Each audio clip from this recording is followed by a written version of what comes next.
This question is from NEET 2023 examination. In a series LCR circuit, the inductance L is 10 millihenries. L की value 10 millihenries. Capacitance is 1 microfarads and the resistance is 100 ohms. The frequency at which resonance occurs. अब resonance किस पर होगा ये हम लोगों को निकालना है.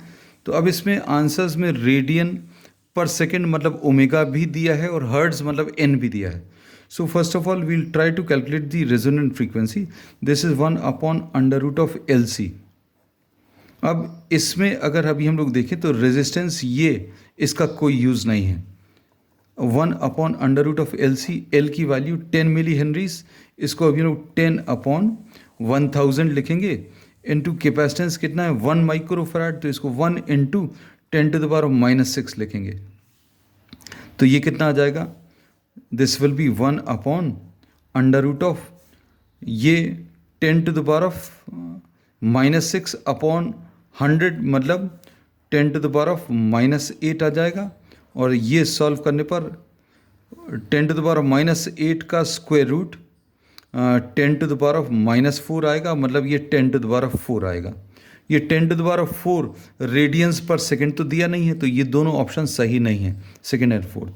अब ओमेगा की वैल्यू कितनी है 2πn होता है. मतलब अब हम लोग को n का कैलकुलेशन करना है 10⁻4. अब n की वैल्यू यह आ जाएगा 10⁻4/2π. इसको अभी हम लोग कैसा लिखेंगे 10⁻4/2 × 22/7.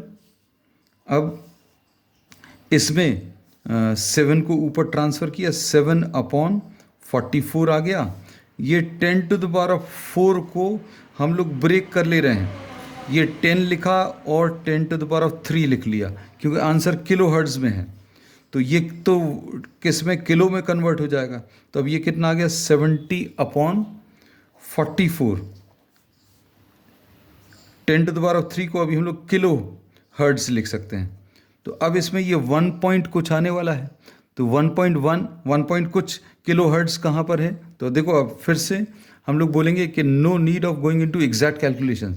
ये 15.9 है, ये 1.59 है. तो इसका करेक्ट आंसर थर्ड है. लेकिन अगर आपको सॉल्व करके देखना है तो ये 70 कितने टाइम्स 1 टाइम्स जाएगा 44 1 × 44 कितना बचेगा 16 बचेगा 26 बचेगा, है ना. तो 260 में अप्रॉक्सीमेटली कितने टाइम्स 5 टाइम्स जाएगा. तो 1.5 kilo hertz. So this is the answer. So the correct option is third.